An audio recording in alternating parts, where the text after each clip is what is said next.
welcome to FanProz. This is our post-draft day or draft positioning show. We're gonna look over some of the playoff games that's been going on. You know, as normal, I represent and rep my team, the New York Knicks, diehard Knicks fan, struggling Knicks fan, but still a lover of basketball and getting back into it again with all of the play that's been going on due to COVID, just the bubble, no fans. It's been rough. If you're a fan and you're a diehard fan, you know it's been rough not being there at the games. This is my son Joshua. There you go. Last game we were at was which game was that? I think that was the Knicks versus the 76ers. Very good game. Ben Simmons looked great. You know, Sixers, man, the Sixers are light years worse off than they were then. And we'll get into that in a second or two.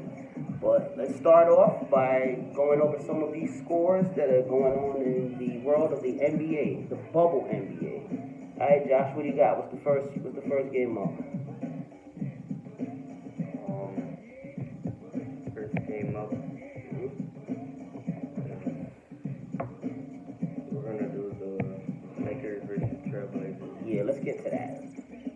In a nutshell, and it's funny, before this actually started, I told a lot of people that I thought, and I'm not just saying that because I'm recording it now, I've always been a huge fan of Dame, follower of Dame since he was rookie year. He actually won me a fantasy championship as a rookie when I ended up drafting him on my team. But the Portland Trail Blazers are positioned right now and have been to upset the Lakers, and I'll tell you why. Number one, that Laker team it's a two-headed monster, but after that, it's extremely shallow and questionable where those two people are going to get help. Now, of course, I'm talking about LeBron James and A. Davis.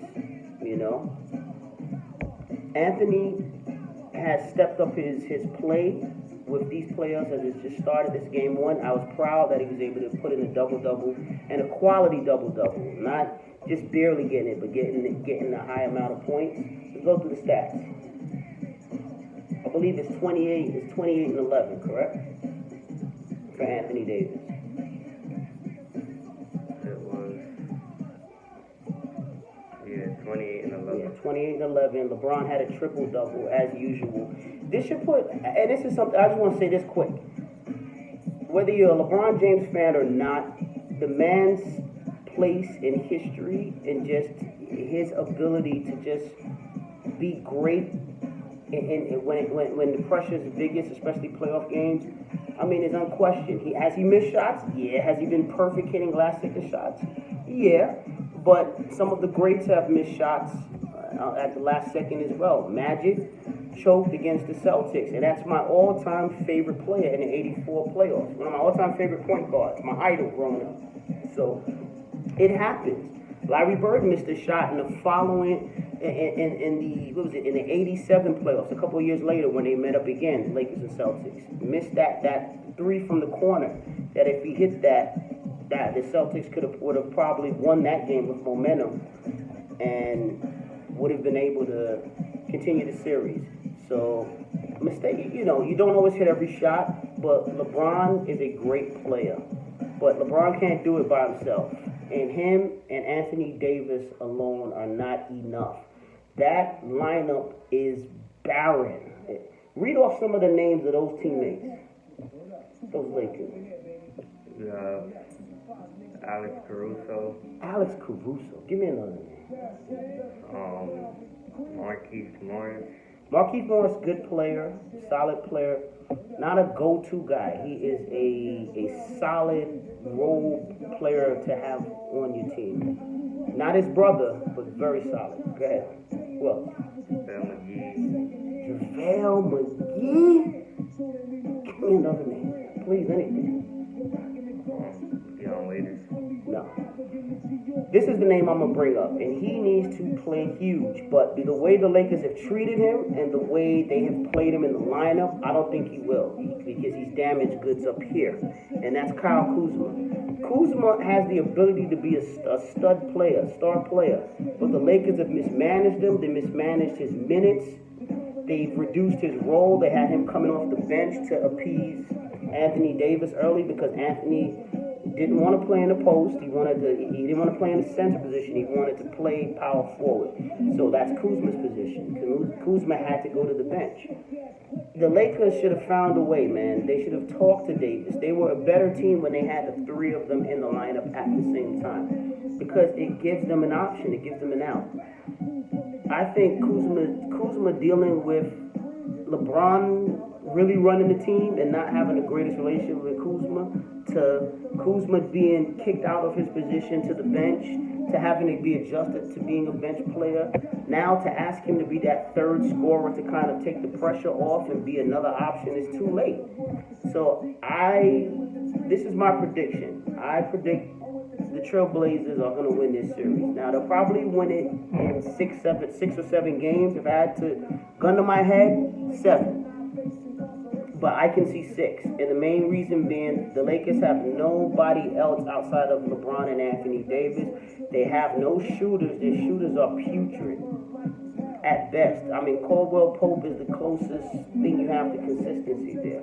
But it's not countable, credible, reliable shooting that you can trust to turn a game. And then you need, other than those two, who else are you going to trust with the scoring burden? Like I said, Kuzma could have done it if the Lakers built upon him and built on his talent. You know, basketball is 50% mental. And if you destroy a kid's confidence like that, you can't expect him to just pick it up all of a sudden and be that third wheel. So, Trailblazers in 6 or 7. I think it may actually cause AD to leave the Lakers, truth be told. And who knows, maybe. But even if not for my team, I can see AD saying, you know what, I don't like the way this team's constructed, I'm out. All right, what's the next game? Let's get 2 more games on this, and then we'll talk draft.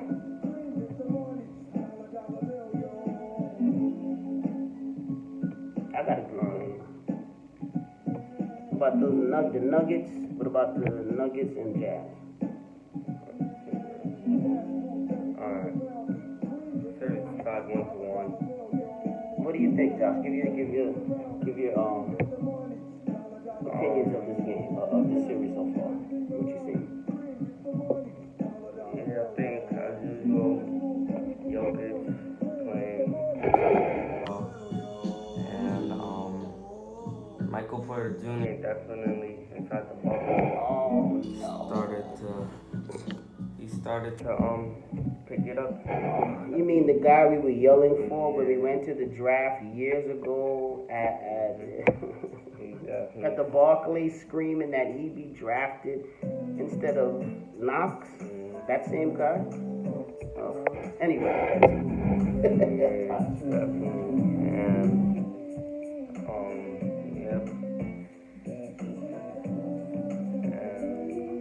Jamal Murray doing his thing out there, 14 points, 4 assists, 3 rebounds. How much did Murray score altogether? 14 points. Jamal Murray? Oh wow, this is the game 1, right? Game 2. This is game 2. Yeah. This is the game they lost, right? I think so. Yeah, that's the game Denver lost. What about the guy the Knicks should have drafted, but they didn't draft? Devon Mitchell. 30 points, 8 assists, no 1 rebound. I want to say this real quick. Donovan Mitchell is one of the reasons why, this is just a side note for Knicks fans, it's one of the reasons why the Knicks have been a losing organization for the last decade and a half. Seems like the last 20 years, really. They've been bad for just about that. 2000 was the last time they were really a credible team to speak of that you could see going through doing something with confidence. All right, I know the Melo team, that Knicks tape team was a good team, but again, they would have had to go through the Heat. I didn't really see that, but I get sidetracked. Let's stick to this. Donovan Mitchell should have been a Knick. Phil Jackson completely screwed up that draft. We got Frank Ntilikina. Now Knicks fans love him to death. He's a great defender. He does the intangibles. We didn't draft him to be an intangible player. We had drafted him to be the starting point guard for the next 10 years. And he has been a backup at that. And that's being kind to him. I love his defense, but that don't cut it in the NBA. You have to have a credible jump shot. You gotta be a decent or explosive player. Even if you're not athletic, you still gotta be able to score. You gotta be a threat, man. And Frank is not that. He's been mediocre at best, and it's one of the many nails in the coffin for us as a franchise. Anyway, let's get back to the Utah Jazz. I love Mitchell. I think Mitchell is a star. He's been a star from day one. I loved him as a rookie when he was in the summer league games. You could tell he was going to be a star. Coincidentally, I picked him up on my fantasy team, at least then. But let's get back to this. I think the Jazz will make it tough, but I think they need Conley back. Did Conley play that game? Conley? Yeah. They're going to need Conley if they're going to be good. Mike Conley, they're going to need Mike Conley so that all of the ball handling and playmaking abilities isn't overwhelming Mitchell. Mitchell needs to concentrate on scoring. They need a floor general like Conley to alleviate that pressure from him. Let him just focus on scoring. Let Conley set the table, get everybody involved, and let Conley deal with the running of the plays so that Mitchell can concentrate on being the MVP caliber player that he is. Do I think it'll be enough? No. I think the Nuggets are a deep team, from top to bottom. They have Jeremy Grant, another player I love from that team. Another fantasy guy I had this year, but I liked Jeremy Grant last year. Last year he played extremely well on OKC. So the Nuggets have made excellent moves. The Nuggets, the Pacers, I'll say the Trailblazers, but really the Nuggets and the Pacers to me have made very low-key moves that didn't blow everybody away, but I thought were excellent moves, man. And it's why they're pushing the envelope and why they are where they are right now. All right? And the Indiana Pacers as well. Pacers make great moves as well. All three of those teams have succeeded, where they were supposed to be, projection. And it starts with just management at top, getting the right players. So I believe the Nuggets should win this series in 6 games. That's my opinion. I think they're the deeper team, better team. I think Jokic is a beast, probably the second best center in the game. I mean, you can tell me another one if you think, and I still think Karl Anthony at his best is the best center, but I would put Jokic right after him. All right? What do you think about this series? What do you think it'll go? I think that the Nuggets is gonna win this series because, like you said, the Jazz do need all their ball handling and stuff from Mike and he's not playing right now, so I think that the Nuggets definitely will take this one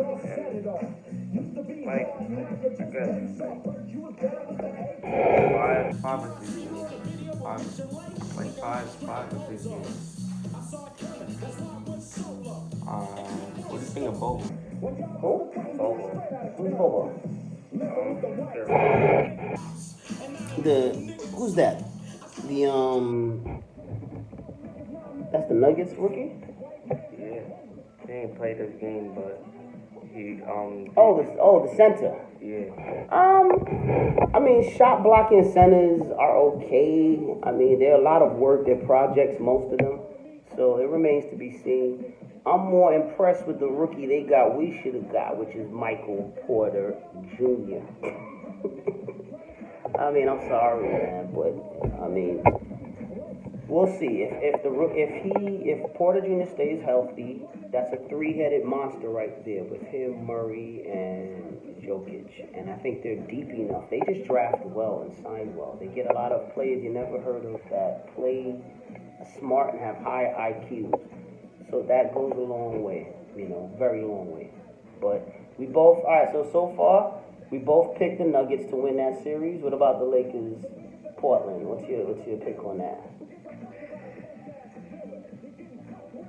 I think they're coming out the first round. Who? The Lakers. I wouldn't doubt it, man. LeBron owns the league. He owns David Silver on the low, so I wouldn't doubt it. I think they're coming out. Yeah. Listen, I'm gonna stick with my pick. He has Lakers. That's the safe pick. I'm sticking with my pick. I picked Portland, man. I think Portland will do it, man. So. It's clutch and all, but I think the Portland Trailblazers are a deep team, and they do have good players. I think like that combination of AD and LeBron is just, I think they'll come out. I think AD will start putting on more performance and come out and start contributing and keep contributing to the team and get them out the first round. Alright, let's get one more game up, man. And so far, respond in the comments. If you like the video, hit the subscription tab and leave comments below. We like to speak to the other fans out there, speak to the other fans of whatever team you're a fan of. Just get your opinion, get your feedback. It's basketball serves as a great diversion just through everything we've dealt with in 2020. All right, and we hope everybody's good. We send our prayers out to everybody watching this out there, and just hope that things get a little bit better for you guys. Help your family safe. All right, let's get one more, man. Let's do. We did the Lakers. Now let's see about the Clippers. Clippers. Oh man, this is The second favorite. this is Wednesday. Against the Mavericks. Okay, what you got?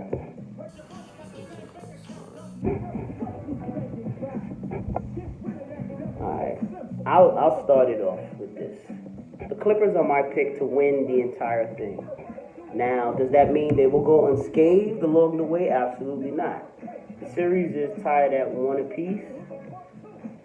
I am a huge Luka Doncic fan. He was my second pick. I'll never in this fantasy draft. I'll never get him there again.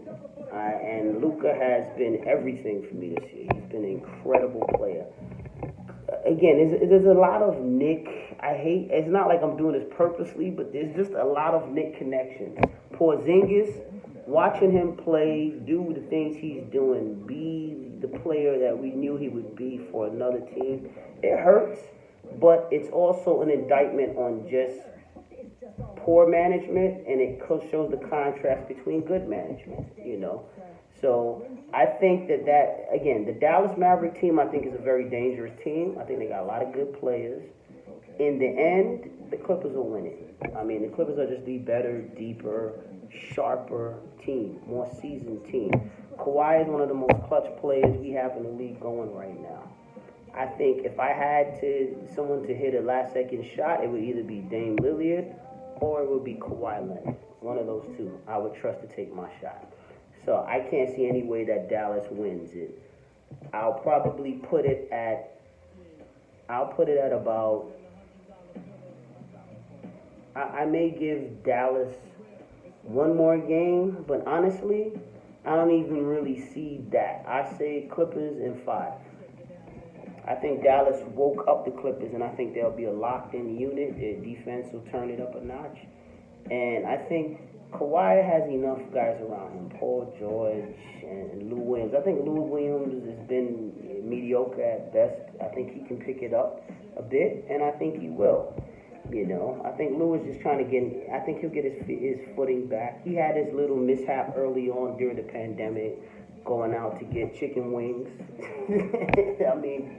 But that's done and over with. Hopefully him and his teammates there's no friction there, and Lou will be able to kind of do what Lou can do because they're going to need that. But I think he will. Lou is clutch. He's a veteran. I think they'll be fine, and Clippers in 5. 6 at best. What about you? I think so too. I think that Clippers are. I picked the Clippers to win the championship too. Because their team is well rounded. They have good defensive threats on the team and offensive threats with Kawhi and Paul George. And they have the greatest game. Their point guard. What, for the Clippers? Yeah. Pat Bev? Yeah, Pat Bev. Yeah. They got him, and yeah, I think that they are definitely the favorite to win this championship for me because of their offensive and defensive threats. Okay. All right. So there you have it. So what you got to pick game? What do you pick from the winning? Against the Mavs. I would say it's series tied up 1-1 right now. So probably that would be like 5 games. Alright, father like son, man. I think it's 5 games with that. And I mean, as far as who will get to the finals, I see Toronto versus the Clippers, and I see the Clippers winning it. And that might be a 7-game series, just because both teams are coached extremely well. They're deep teams. They have high IQ players, and I can easily see that happening.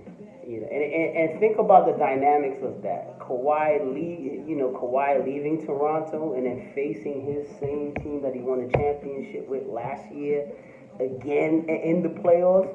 I mean, the NBA will have a field day selling that, marketing that, building that up, and getting fans to be intrigued and watching that matchup. So, You think they're coming up the East? Absolutely. I think it'll be the Clippers and the Raptors, and I think the Clippers will win it in 7 because the Raptors are extremely well coached and smart, intelligent team. Once you win the title once, you got that eye of the tiger, man. You're not afraid of anybody. You've been in those situations. You know how to handle them. So you never discount a championship team that's been through it before. All right? So before we go, quickly, where do you think, we'll start with our team. Where do you think the Knicks are picking? I think that they're picking LaMelo. I think that they're... Oh, wow. What position you think they're picking at? What position? Yeah, the Knicks right now have I think it's a 9% chance of the number 1 pick, and percentages go up easier for them to get. They're projected to go around 6 or 7, at the 6th or 7th pick. That's the odds. I think it's going to be a lot lower than that. I think the Knicks will probably get the number 3 pick, and I think they'll pick LaMelo with that pick. I think LaMelo will be passed from the first 2 teams ahead of him. That's my prediction. And I'll say this with LaMelo. I think he can be a poor man's Jason Kidd. Now, that's saying a lot. I know it's a lot. Just from what I've seen, he reminds me immensely of Jason Kidd. Shooting is bad. Court vision is excellent. Big body, size, can rebound the ball, can run the offense, has triple-double capability. I think defensively he's not as astute as Kidd, but I think he can get there. He can learn it. Listen, Patrick Ewing was not an offensive player, but became one of the best offensive centers of the decade. So it can happen. Players can develop. You can grow to be a great defensive player. All right? Nobody ever thought Michael Jordan would be that as good a defensive player as he was. He's top 10 in steals in history. So it can happen. All right? So, I mean, that's for me. I say they get the number 3 pick and they draft LaMelo later on in the draft. You say they draft LaMelo. Which pick? No pressure. well, but then I think that they get like just by recent history about how they've been go from the number one pick at times, and like this with the recent draft, how the Pelicans they weren't. I think that they're gonna get either the number third pick or the number fifth pick. Okay. There you have it. All right. So you guys got our predictions for these three matchups. Joshua picked the Lakers. I picked Portland. With the Nuggets Jazz series, we both picked the Nuggets. And then the last series, which is Clippers, Mavs, we both picked the Clippers. All right, you got our predictions for finals. Well, mine at least. Clippers, Toronto, Clippers in 7. NBA to play it up. Kawhi returns to his former team. You know, violin. You know, the trimmings, everything. And the draft, LaMelo or bust. The Knicks are not passing on LaMelo Ball, and I think they'll be in position to get him. The NBA powers that be. I just have a premonition. You know, it's going to kind of work that way. You know, with how the Knicks have kind of restructured and doing things that I think is a little bit more NBA higher up. You know, pleasing to the eye. So we'll see. Tonight's the draft. All Knicks fans, all NBA fans. If you have, just in the comments, if there's a specific player you guys like and you want your team to draft, just put them in there, man. All right? And we look forward to seeing you again. Be safe, stay safe, enjoy the draft tonight and the playoffs as well. All right? And from FanProz, father and son duo, we are out.